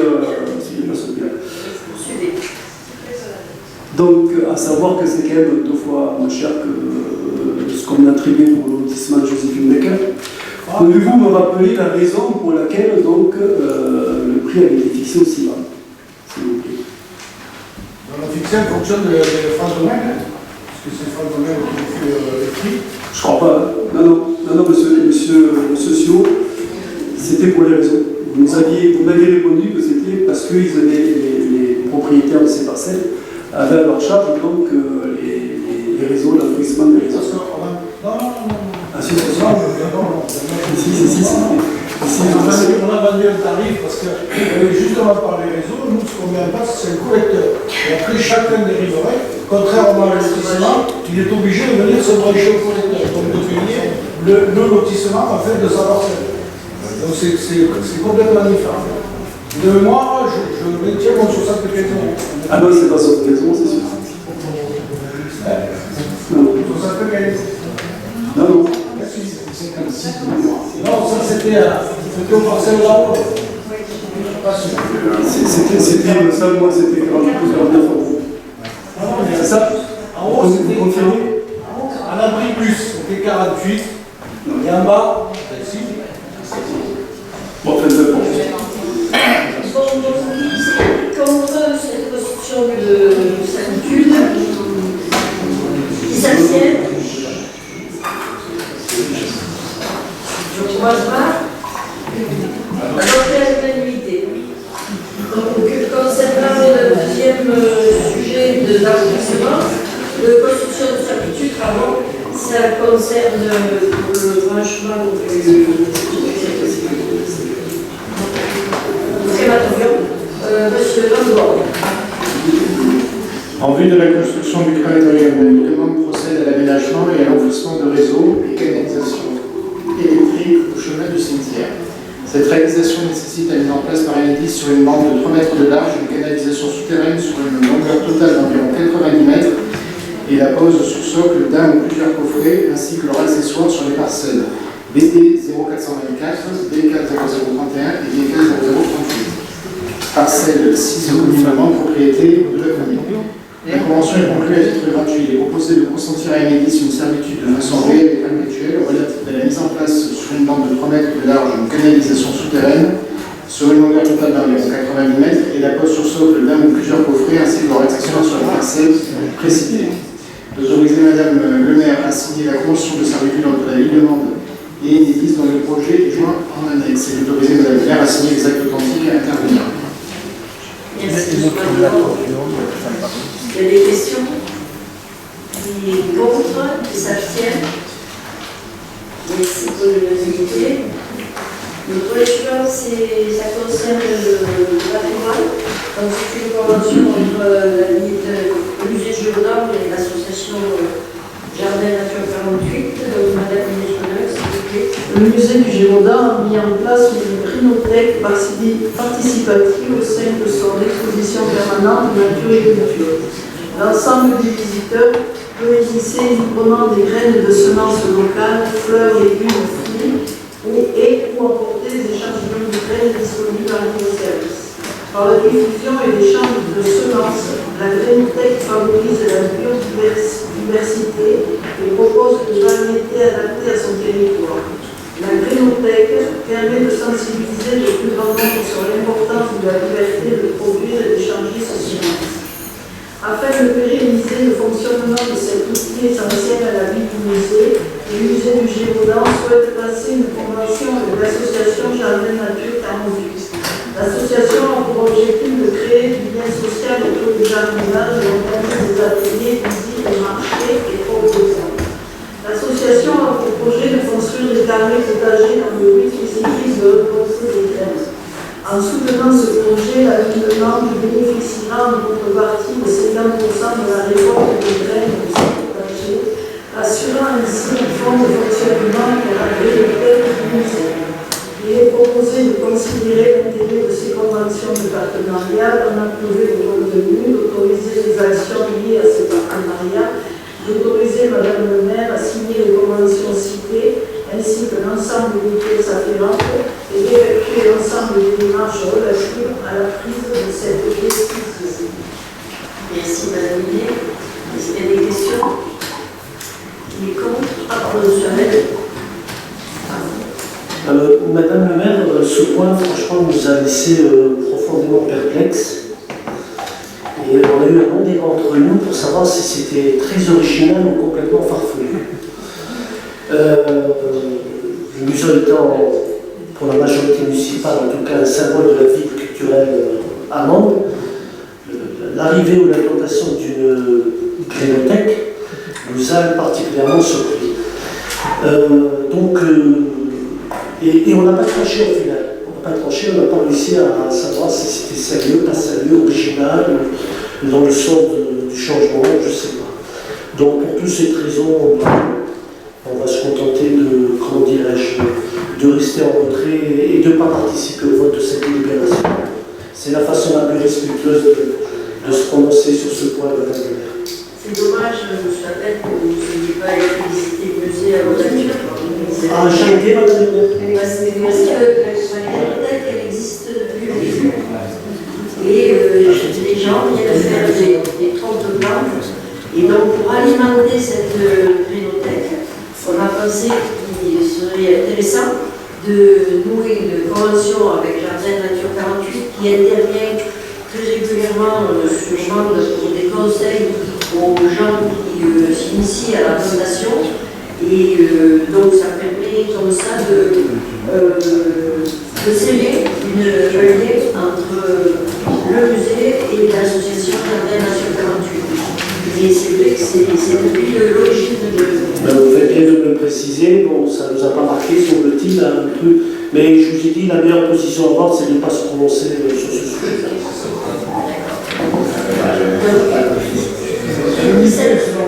Qui s'abstiennent? Donc, contre, j'ai compris. 4 contre. Donc, les autres sont d'accord. Merci. Une deuxième convention avec le musée, c'est Mme Patricia Rousseau, la concerne le lycée. Je vais ne pas mettre un micro parce que c'est... En plus de son catalogue de visites et ateliers classiques, le musée projet sur mesure avec les enseignants du territoire pour répondre à leurs attentes et former leurs élèves sur des sujets spécifiques. Le musée du Gévaudan accueillera les élèves de la filière BTS Communication du lycée Notre-Dame pour 3 ateliers en 2024. Les élèves viendront découvrir le musée, puis travailler de concert avec l'équipe du musée et leurs enseignants afin de mettre en pratique leurs connaissances et proposer une campagne de communication pour un événement du musée. Dans ce partenariat, le musée bénéficiera de propositions travaillées par les étudiants et souhaite donc permettre au lycée Notre-Dame de participer à ces ateliers à titre gratuit. Il est proposé de considérer l'intérêt de ces conventions de partenariat, d'en approuver le contenu, d'autoriser les actions liées à ces partenariats et d'autoriser Madame le maire à signer les conventions citées ainsi que l'ensemble des pièces afférentes et d'effectuer l'ensemble des démarches relatives à la prise de cette décision. Merci Madame Rousseau. Madame Soulier. Une intervention très brève. On n'a rien contre cette convention, ce partenariat, peu importe. Mais ce qui nous étonne quand même souvent, c'est ce qui est inclus dans les délibérations et ce qui est inclus dans les arrêtés. Là, je ne sais pas si ça devait faire l'objet d'une délibération, parce que c'est une convention avec les scolaires et c'est très bien. Mais je pense que là, et par ailleurs, on a des arrêtés pour 33 000 € de communication. Là, c'est le même sujet, communication, et on fait une convention. Je ne suis pas certaine que là, en revanche, ce soit l'objet d'une délibération. Mais on ne votera pas contre. Hein. Merci. Vous avez... Oui, Madame la maire. Simplement, dans le prolongement de ce qui a été dit, bon, nous savons tous, vous savez mieux que nous, qu'il y a des visites scolaires qui sont prévues toute l'année au sein de ce musée. Donc, cette convention de partenariat me paraît s'inscrire un peu dans ce cadre-là. Alors, est-ce qu'il y a aussi des problématiques d'assurance? C'est peut-être aussi pour ça qu'on a une délibération, mais j'avoue que je ne vois pas trop l'intérêt d'une délibération sur ce champ. Sauf problème d'assurance au niveau des personnes. C'est très souvent quand on passe des conventions, c'est aussi pour officialiser le fait que les personnes autres que le personnel municipal qui interviennent dans le musée, c'est pas une scène politique, c'est des choses de travail. Est-ce que c'est pas la même chose? Donc, qui est contre? Qui s'abstiennent? Donc, il y a l'unanimité. Donc, l'ordre du jour ce soir, on a terminé, mais on a reçu 3 questions de la part de Mme Soulier. Donc, je vais essayer de répondre. Donc, vous nous dites que vous êtes allé sur le site de Poste, que vous avez des plaques enlevées et que d'autres plaques avaient été restaurées, que ce site a été inauguré il n'y a pas longtemps, c'est vrai. Et que la prose du boulevard de glissement de sur les plaques au sol semble insuffisante, et vous demandez s'il n'est pas nécessaire d'envisager un réaménagement de l'endroit, de surélever les plaques dominatives au sol, qui sinon seront régulièrement restaurées. En fait, un réaménagement n'est pas envisagé, ça vient d'être fait, ça vient d'être inauguré. On a une malfaçon, effectivement, sur la colle utilisée entre la plaque et le béton, et ça fait 2 fois qu'on recolle les plaques. Donc là maintenant, les services font un autre essai avec d'autres matériaux et on va poursuivre ce recollage des plaques. C'est un projet qui a été voulu et conçu par l'association tel qu'il est. Donc, il ne pourra pas refaire des plaques ni refaire le béton pour les surélever. On va simplement trouver le matériel adapté pour que le collage puisse être effectif et duré. Alors, il n'y a pas que le problème de collage, il y a aussi le problème de lisibilité. C'est que le fait qu'elle soit au sol, il y a tout le temps de la terre, de la boue, même avec la petite réglette en fer qui a été mise, il y a des épines et ça devient rapidement pas lisible. Donc peut-être il faudrait quand même à terme envisager une autre solution avec l'association. Ensuite, la deuxième question, c'est un problème de prolifération de nuisibles. Les chats, non, les rats, les souris et les pigeons. Donc, oui, effectivement, il y a certains quartiers, cette problématique existe. Elle a déjà été résolue au lieu de part il y a quelque temps sur un quartier. C'est une entreprise spécialisée qui a pu éradiquer ces développements des rats. Donc cette opération va se reproduire sur les quartiers en question, notamment le quartier autour du cours scolaire Jean Monijol, sur les boulevards et certains endroits que l'on pourra éventuellement nous inviter, et c'est l'entreprise Badou qui interviendra. Et pour les pigeons? Pour les pigeons, alors on continue à les piéger de façon régulière et à les amener sur le poste. Ah oui, moi je ne suis pas pour la violence contre les animaux. On les protège les animaux, on ne les limite pas. Puisqu'on a dit aux animaux, je vous dis aussi qu'on va refaire une campagne de stérilisation de chats, puisqu'on a une prolifération de chats aussi, et que les bénévoles sont portés volontaires pour pouvoir mettre des cages, les piéger. On a obtenu des fonds de l'association Brigitte Bardot et puis auprès de Monarch, le 30 du bien-être. Et donc on va pouvoir opérer et pucer encore un certain nombre de chats pour pouvoir les connaître dans leur environnement d'origine. Et puis faire en sorte aussi que les gens essayent de moins leur donner à manger, notamment les pigeons. Parce que c'est pour regarder. Ensuite, la dernière question, c'est la commission d'urbanisme. Vous avez fait part de votre inquiétude concernant l'évacuation de Rami en termes de problème. Il existe des solutions pour garantir la sécurité des usagers, la création nécessaire, etc. Donc, pouvez-vous, devant le conseil, vous dire vous êtes toute cette réflexion, avez-vous engagé les démarches nécessaires à cette mise en sécurité? Effectivement, la collectivité, depuis déjà pas mal de temps, est sensible à cette problématique. Des discussions ont eu lieu avec les propriétaires de terrains susceptibles d'être utilisés pour faire le bois de sécurité. Donc aujourd'hui, la sécurité peut être assurée par l'accès du viaduc à la métropole. Passer en bordure de la propriété de l'agriculteur et traverser le parking de Tivoli, puisque c'est sur une voie communale. Ça peut être mis en œuvre s'il y avait un problème particulier. Ensuite, un projet plus ambitieux concernant une liaison directe entre familles en passant par Point-Vert ou en passant par le sous-Point-Vert, c'est toujours alors d'actualité, mais pour le moment, ça n'a pas abouti, puisque Point-Vert, jusqu'à maintenant, propose à ce que l'on passe en bordure de leur parking et leur bâtiment. Alors, pour la voie dont on parlait, qui est à l'intérieur du camping, c'est une voie qui est en terre, donc pas goudronnée. Et du coup, s'il y avait des intempéries, s'il y a beaucoup de véhicules qui doivent être évacués, je pense que ça pourrait devenir compliqué. Pour la voie supérieure, Point-Vert, à ce que j'ai lu sur le rapport que j'étais allée voir au service urbanisme, le point d'achoppement, c'est qu'il faudrait déporter leur entrée et qu'il voudrait que la collectivité participe au financement du fait de déporter leur entrée.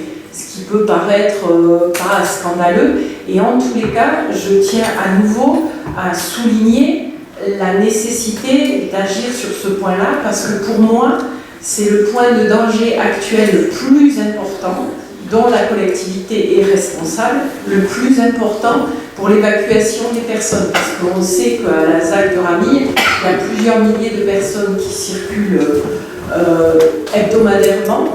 Et je pense que c'est vraiment un sujet dont il faut qu'on se saisisse à bras le corps pour pouvoir aboutir dans les meilleurs délais pour la sécurité des gens. Et j'ai conscience que dans un premier temps, il faudrait que ce soit seulement l'accès des secours ou l'évacuation des personnes et que ce ne soit pas quelque chose ouvert tout le temps. mais il faudrait une voie goudronnée pour sécuriser tout le monde. Mais là, ça change au bout d'un moment.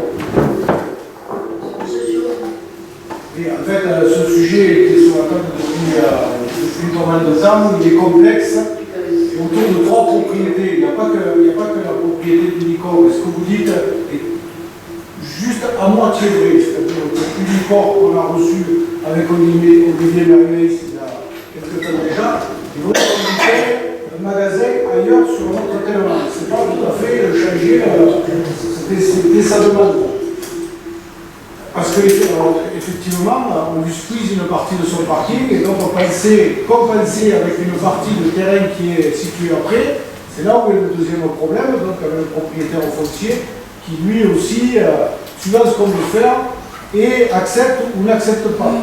Mais pendant qu'un accepte, l'autre refuse et vice-versa. Et puis il y a le troisième sujet pour faire l'encorbellement, parce qu'on pourrait passer le voir l'encorbellement mais il faudrait aller taper, excusez-moi l'expression, sur le camping du Tivoli, et là on se heurte à M.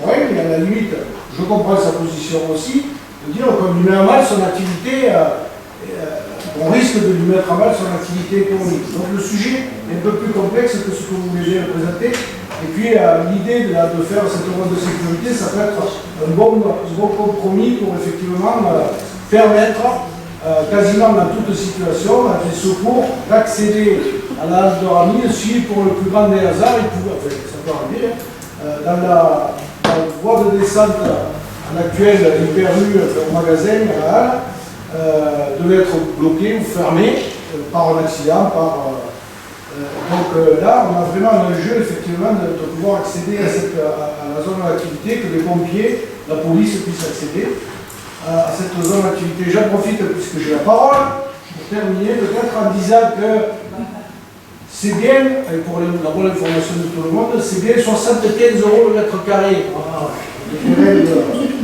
De la rue des Jeunes Ouvriers. Il n'y a qu'à demander à Mme Rousseau puisque c'est son fils à construire, je crois. Mais non, c'est pas le même. Bon, on va terminer. Il y a aussi le direct avant l'Unicorp. Donc le parking entre et Unicorp.